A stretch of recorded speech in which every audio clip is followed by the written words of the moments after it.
வணக்கம். நான் சுதீர் ஸ்ரீனிவாசன். இது என்னுடைய லாங் ரிவ்யூ. இந்த வாரம் நான் லாங்காக ரிவ்யூ பண்ண போற படம். ஒரு 2 வாரத்துக்கு முன்னாடி ரிலீஸ் ஆன ஒரு ஃபில்ம் நான் கொஞ்சம் தாமதமாக தான் பார்த்தேன். பார்த்த உடனே சரி சில விஷயங்கள்லாம் நல்லா இருக்கே! இத பத்தி பேசணுமே அப்படின்னு தோணுச்சு. படத்தோட படத்த இயக்கியிருக்கிறவர் ராம் சக்ரி அப்படிங்கிறவங்க. நடிச்சிருக்கிறவங்க சமுத்திரக்கனி புரோட்டகனிஸ்ட்டாக, கௌதம் மேனன், லக்ஷ்மி பிரியா இந்த மாரி பல பேர் நடிச்சிருக்காங்க. படத்தோட பேரு கார்மேனி செல்வம்.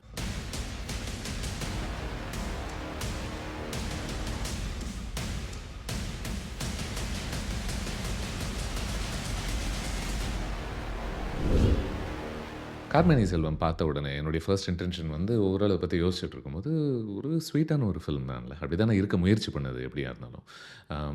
ஏன்னா நான் என்னைக்குமே இந்த மாதிரி கதைகள் ரொம்ப முக்கியம் அப்படிங்கிறத திரும்ப திரும்ப வலியுறுத்திக்கிட்டு இருக்கேன். ஸோ இந்த மாரி படங்களுக்கும், கதைகளுக்கும் எஸ்டாப்ளிஷ்ட் பீப்பிளான சமுத்திரக்கனி அவர்கள், கௌதம் மேனன் அவர்கள், ஏன் லக்ஷ்மி பிரியா இவங்க எல்லாருமே இந்த மாரி படத்துக்கு ஆதரவு குடுப்பது ரொம்ப அவசியம்னு நான் நினைக்கிறேன். அ ஏன் இது முக்கியம் அப்படின்ற மாரி நீங்க கேட்டீங்க அப்படின்னா, அதுக்கு இந்த படத்தினுடைய ஒரு கதைய பத்தி நம்ம கொஞ்சம் பேசணும். இதில இருக்கக்கூடிய இப்போ ஒரு புரோட்டாகனிஸ்ட் நம்ம எடுத்துக்கிட்டோம்னா, சமுத்திரக்கனி அவர்கள் ப்ளே பண்றாங்க.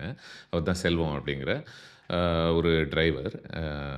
இப்போ செல்வத்த நம்ம எடுத்துக்கிட்டோம்னா, ஒரு 40கள்ல இருக்கக்கூடியவன். ஆல்ரெடி திருமணமாகி நிறைய வருஷங்கள் ஆனவன். ஒரு ஒரு குட்டி பையன் கூட இருக்கான் இந்த கேரக்டருக்கு.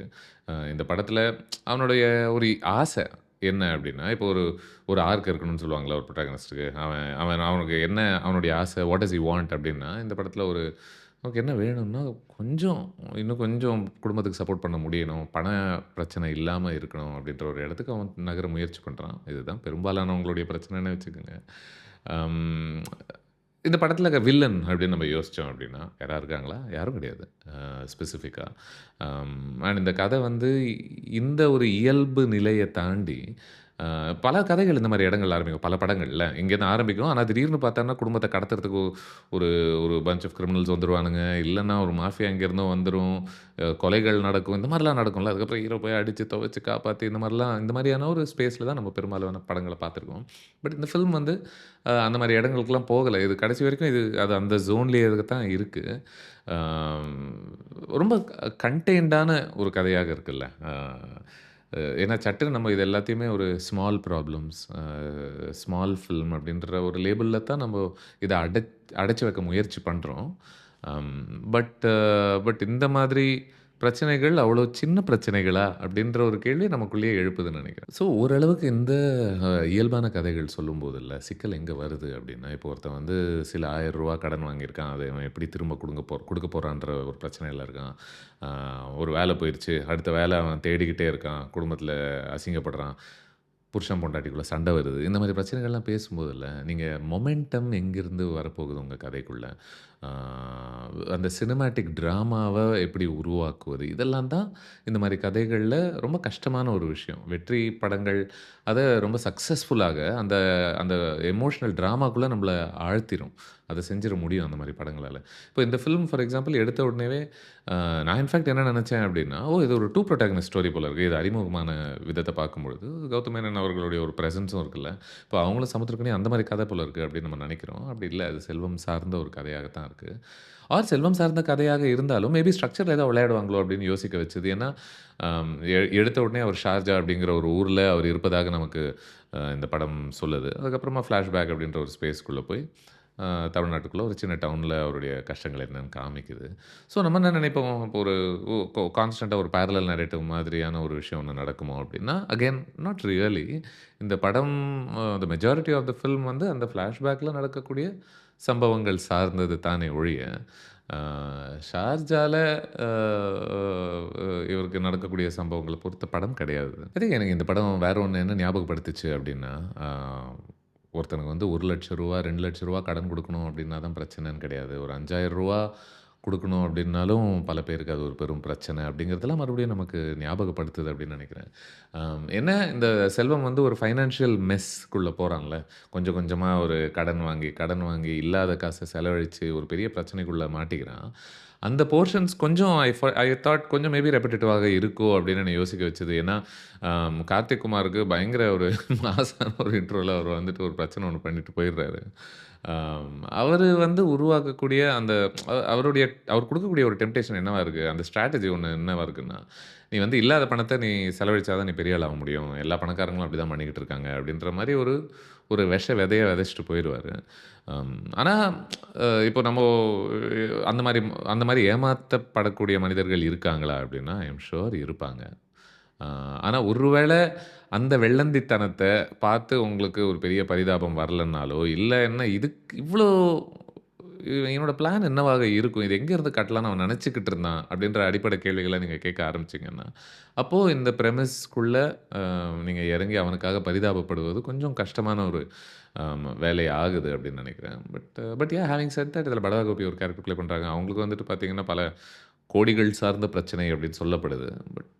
அந்த பிரச்சனைக்கு அவர் என்ன மாரி சிக்கல்ல இருக்காரோ, ஓரளவுக்கு எல்லாருமே ஐ திங்க் கேபிட்டலிசம் ஓரளவுக்கு அந்த பிரச்சனைய தானே பண்ணுது. எல்லாருமே வெவ்வேறு விதங்கள்ல பணப்பிரச்சனையில தான் அ இருக்காங்க. இதெல்லாம் போற போக்குல பெருசா பிரீச்சியா இல்லாமலே சொல்ல முடியுதுன்னு நெனைக்கிறேன். ஆனா இந்த middle class, lower middle class க்கு உகந்த சில ட்ரெய்ட்ஸ், கேரக்டரிஸ்டிக்ஸ்லாம் இருக்குல்ல. என்ன அப்டின்னா, மானம், ரோஷம் இதெல்லாம் ரொம்ப முக்கியமாயிருது. குடும்பத்தில யாராவது ஒருத்தர் வந்து நம்மள ஒரு வார்த்தை தப்பா பேசிட்டா கூட, அவ்வளோதான் அப்படியே வெறியாயிருவோம். ஆ பைசா வந்துட்டு சுத்தமா இல்ல. ஒரு குழந்தைய நல்ல ஸ்கூலுக்கு கூட அனுப்ப முடியலன்னா கூட பரவால்ல. ஒரு பெருமைக்காகவே இல்லாத காச ஒருத்தங்க மத்தியில அப்படியே இருக்கிற மாரி காமிச்சுக்கிற ஒரு பில்டப்பாக இருக்கட்டும். இல்ல ஐ திங்க் ஒரு ரெஸ்டாரண்ட்ல அப்படி அ போய் சாப்பிட்டுட்டு அப்படி வெளில வரும்போது ஒரு ரூ. 5,000க்கு ஒரு பில் அப்படின்னு சொன்ன உடனே செல்வம் கேரக்டர். லட்சுமி பிரியாவோட கேரக்டர் அவங்க எவ்வளோ ஜெனுவினான ஒரு ஷாக்ல ரெஸ்பாண்ட் பண்றாங்க. "என்னது இவ்ளோ காசா? எதுக்கு?" அப்படின்ற கேட்கக்கூடிய ஒரு கேள்வியாக இருக்குல்ல. ஸோ ஒரு விதத்தில மிடில் கிளாஸ பொறுத்த ஒரு அவேர்னஸ் மிடில் கிளாஸ் பொறுத்த டீட்டெயிலிங் கண்டிப்பாக இருக்குன்னு நெனைக்கிறேன். அந்த சைக்காலஜிக்கல் டீட்டெயில்ஸ் எல்லாமே. என்ன அ இந்த இன்னும் தேவைப்பட்டுச்சுன்னு நெனைக்கிறேன். எனக்கு கார்மணி செல்வம் படத்தில. இது எல்லாமே இருக்கா? இதில ஏதாவது தப்பு இருக்கான்னா, not really. But I felt like the film needed so much more. Maybe additional subplots தேவைப்பட்டுச்சா? இல்ல ஓரளவுக்கு புதுவிதமான ஆங்கிள்ஸ் வழியாக ஒரு ஒரு ஒ இது இது இது இது மிதக்கக்கூடிய ஒரு இடத்திலிருந்து, இது ஓட வைக்கக்கூடிய ஒரு இடத்துக்கு ஏதாவது ஒரு விஷயம் தள்ளியிருக்க முடியுமா? இப்போ கார்த்திக் குமார் அப்படின்ற ஒரு கேரக்டருடைய ஒரு குட்டி கேமியோ ஒண்ணு வரும்போது, ஒரு சின்ன எனர்ஜி வருதுல்ல இந்த ஃபிலிம்க்குள்ள.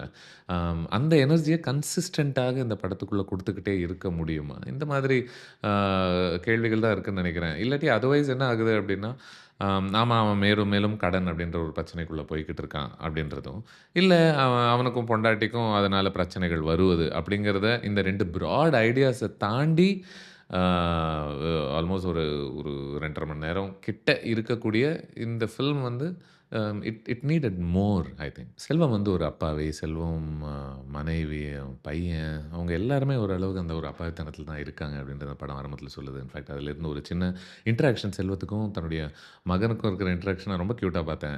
Right at the very beginning. காத்தாடி விட்டுக்கிட்டு இருப்பாங்க. விட்டுக்கிட்டு இருக்கும்போது, அந்த காத்தாடி எப்படி பறக்குது அப்படின்றது தெரியும். கயிறுனால பறக்குது அப்படின்னு சொல்லிட்டு. ஸோ அந்த பையன் கேட்பான், "மேல ஏரோப்ளேன் பறக்குதே, அது எப்படி பறக்குதுப்பான்னு?" கேட்பான். அந்த அப்பா வந்து, "அதுக்கும் ஏதோ கயிறு விட்டுருப்பாங்க போல. நம்ம கண்ணுக்கு தான்டா தெரியாது. அதுவும் கயிறுல தான் பறக்குது" அப்படின்னுவாரு. ஐ தாட் இந்த மாரி இன்னசென்ஸ் எல்லாம் இருக்குல்ல. I thought that was very endearing. அ ஏன்னா இந்த இன்னசென்ஸ இந்த சென்ஸ் ஆஃப் ஒரு மேஜிக்க தான் ஆ எப்படி செல்வம் போக போக இழக்கிறானோ, ஓரளவுக்கு இந்த படமும் அத இழக்க ஆரம்பிக்குது அப்படின்ட்டு தான் நான் நெனைக்கிறேன். ஆ என்ன சில 1, 2 இடங்கள் டெக்னிக்கல் ஃப்ளரிஷஸ்ல எனக்கு கொஞ்சம் ஆச்சரியப்படுத்துச்சுன்னு வச்சுக்கங்களேன். லைக் ஃபார் எக்ஸாம்பிள் எடுத்த உடனே அவர் ஷார்ஜால இருக்கான்னு சொன்னேன்ல. அங்கேருந்து ஒரு ஃப்ளாஷ்பேக் வர்றதுக்கு முன்னாடி, அவர் அப்படியே படுத்துக்கிட்டு தன் வாழ்க்கைய பத்தி யோசிக்கும்போது, ஒரு ஒரு ஒரு மான்டாஜ் ஒண்ணு வருது. ரொம்ப ஸ்டைலிஷ்லி எடிட்டட் மான்டாஜ். எனக்கு ரொம்ப புடிச்சது. I really like the technical work that was put into it. அதுவா இருக்கட்டும், இல்ல ஒரு இடத்துல ஒரு ராப் பாட்டு இந்த மாதிரி ஒரு கதையில எப்படி வந்து உட்காந்துச்சு அப்படின்றதா இருக்கட்டும். ஈவன் அட் தி எண்ட் மறுபடியும் அவங்க ஷார்ஜாக்கு நம்மள கூட்டு போறதுக்கு முன்னாடி ஒரு ஒரு அழகான ஒரு ஒரு சின்ன மொமெண்டரி டிரான்சிஷன்.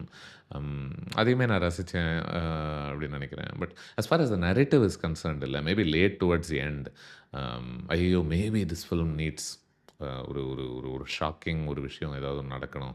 அப்படின்றதுனாலயா என்னன்னு தெரியல. ஒரு ட்விஸ்ட்டான ஒரு விஷயம் ஒண்ணு ஒண்ணு வருது அந்த இடத்துல. அம் அந்த அந்த கௌதம் மேனன் அவர்களுக்கும், சமுத்திரக்கனி அவர்களுக்கும் இருக்கக்கூடிய உறவு என்னவாக இருக்குன்றது என்னால ரசிக்க முடிஞ்சது. But I wanted so much more between them. Ah and I felt like என்ன சொல்றது? இப்போ ஒரு எக்ஸாம்பிள் சொல்லணும்னா, இப்ப செல்வம் வந்து ஷார்ஜாக்கு போயிட்டு, ஒரு விதத்தில ஒரு கைதியாகத்தான் இருக்கான் இல்லையா? தான் பண்ண தவறுகளுக்கு ஒரு தண்டனை தான் அவனுக்கு கிடைக்குது. பல பேர் ஜெயிலுக்கு போயிட்டு வருவாங்க. இவங்க இந்த மாதிரி மனிதர்கள்லாம் ஷார்ஜாக்கு போயிட்டு சம்பாதிக்க வேண்டிய கட்டாயத்துக்கு கடன் வாங்கி தள்ளப்படும் பொழுது, அதுவே ஒரு விதமான சாலிட்டரி கன்ஃபைன்மென்ட் தானே இல்லையா? பட் அப்படி இருந்தும், அந்த அந்த கஷ்டம் என்ன அப்படின்றத நமக்கு உண்மையிலேயே அந்த தனிமைய இந்த படத்தினால நம்மள புரிய வைக்க முடியுதா? அப்படின்ற ஒரு கேள்வி இருக்கு அப்படின்னு நினைக்கிறேன். அது ஒரு ஃப்ளேவராக இருக்கு. பட் அங்கேருந்து நம்ம இந்த கதைக்குள்ள வரோம், திரும்ப வரோம். அதுக்கப்புறம் அவன் ஆல் இஸ் வெல் அப்படின்ற ஒரு ஸ்பேஸ்க்குள்ள தானே போகுது. ஸோ ஸோ இதெல்லாம் தான் சிக்கலாக பார்க்குறேன். கார்மேனி செல்வமுடைய நரேட்டிவ் பேசிங்க பொறுத்தவரைக்கும். பட் லைக் ஐ செட் இந்த மாரி படங்கள் வருவதும், இதுக்கு ஆதரவு பெறுவதும் என்ன ஞாபகப்படுத்தும் அப்படின்னா, தமிழ் சினிமாவுக்கு விதவிதமான கதைகளை எழுதலாம். நீங்க ஹீரோக்களுக்காகவும், நட்சத்திரங்களுக்காகவும் மட்டும் தான் கதைகள் எழுதணும்னு அவசியம் இல்ல. கேரக்டர் ஆக்டர்ஸாக நடிக்கக்கூடிய பல பேருக்கும் கூட நீங்க புரோட்டாகனிஸ்ட் ஆகறதுக்கான ஒரு வாய்ப்புகள் உருவாக்கலாம். அது வழியாக ஸ்வீட், லிட்டில், ரிலேட்டபிள் ஃபிலிம்ஸு சொல்ல முடியும் அப்படின்றதுக்கான ஒரு அத்தாட்சியாகத்தான் இந்த மாரி படங்களுடைய வருகைய நான் பார்க்குறேன். அம் நான் சுதீர் ஸ்ரீனிவாசன். இது கார்மேனி செல்வமுடைய லாங் ரிவ்யூ. மறுபடியும் இன்னொரு ரிவ்யூக்கு உங்களை சந்திக்கும் வரை நன்றி. வணக்கம்.